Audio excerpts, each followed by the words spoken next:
Capítulo 13. E na igreja que estava em Antioquia havia alguns profetas e doutores, a saber, Barnabé e Simeão, chamado Níger, e Lúcio Cirineu, e Manaém, que fora criado com Herodes o tetrarca, e Saulo. E, servindo ao Senhor e jejuando, disse o Espírito Santo: Apartai-me a Barnabé e a Saulo para a obra que os tenho chamado. Então, jejuando e orando, e pondo sobre eles as mãos, os despediram. E assim estes, enviados pelo Espírito Santo, desceram a Seleucia, e dali navegaram para Chipre. E, chegados a Salamina, anunciavam a palavra de Deus nas sinagogas dos judeus, e tinham também a João como cooperador. E, havendo atravessado a ilha até Pafos, acharam um certo judeu mágico, falso profeta, chamado Bar-Jesus, o qual estava com o procônsul Sérgio Paulo, varão prudente. Este, chamando a si Barnabé e Saulo, procurava muito ouvir a palavra de Deus. Mas resistia-lhes Elimas, o encantador, que assim se interpreta o seu nome, procurando apartar da fé o procônsul.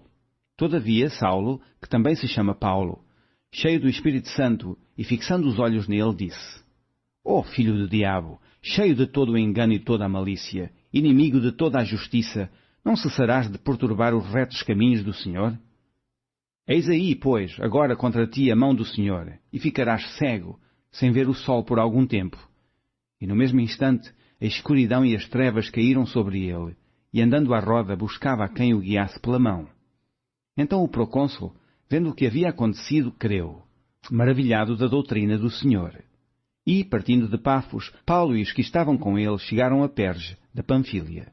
Mas João, apartando-se deles, voltou para Jerusalém. E eles, saindo de Perge, chegaram a Antioquia, da Psídia, e, entrando na sinagoga, num dia de sábado, assentaram-se. E, depois da lição da lei e dos profetas, lhes mandaram dizer os principais da sinagoga: Varões irmãos, se tendes alguma palavra de consolação para o povo, falai. E, levantando-se Paulo, e pedindo silêncio com a mão, disse: Varões israelitas, e os que temeis a Deus, ouvi.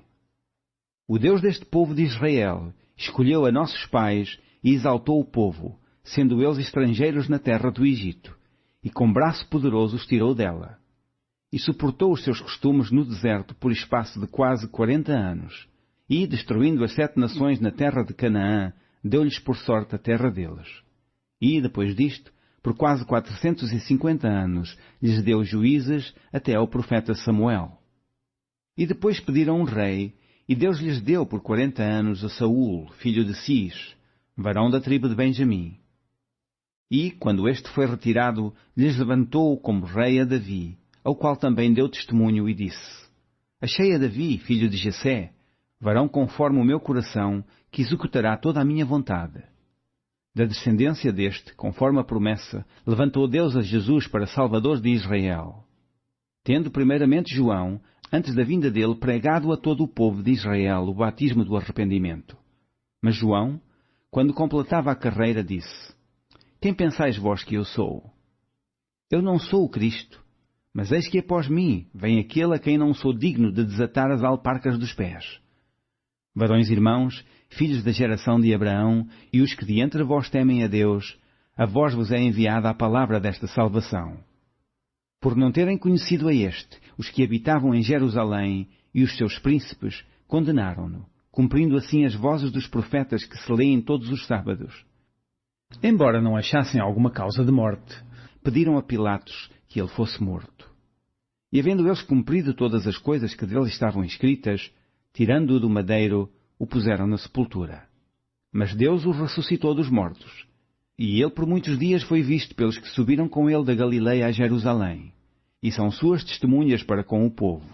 E nós vos anunciamos que a promessa que foi feita aos pais, Deus a cumpriu, a nós, seus filhos, ressuscitando a Jesus. Como também está escrito no Salmo 2: Meu filho és tu, hoje te gerei.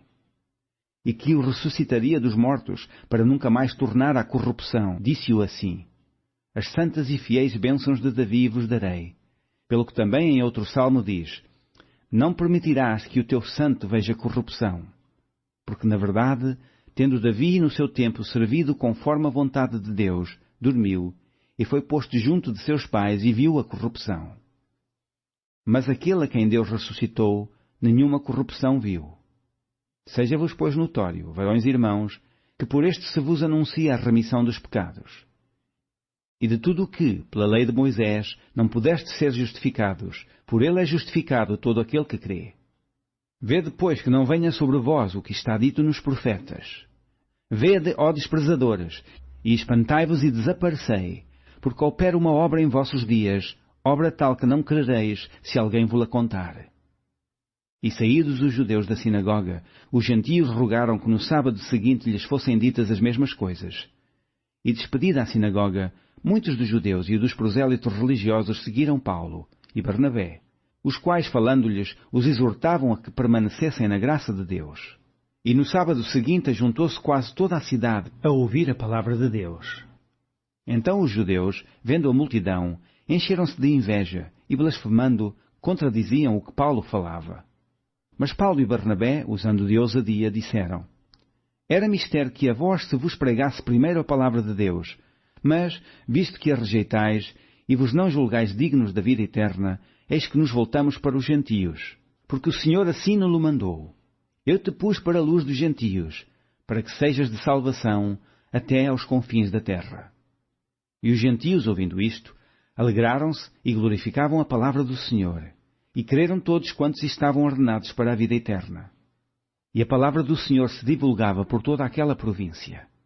Mas os judeus incitaram algumas mulheres religiosas e honestas, e os principais da cidade, e levantaram perseguição contra Paulo e Barnabé, e os lançaram fora dos seus termos. Sacudindo, porém, contra eles o pó dos seus pés, partiram para Icônio. E os discípulos estavam cheios de alegria e do Espírito Santo.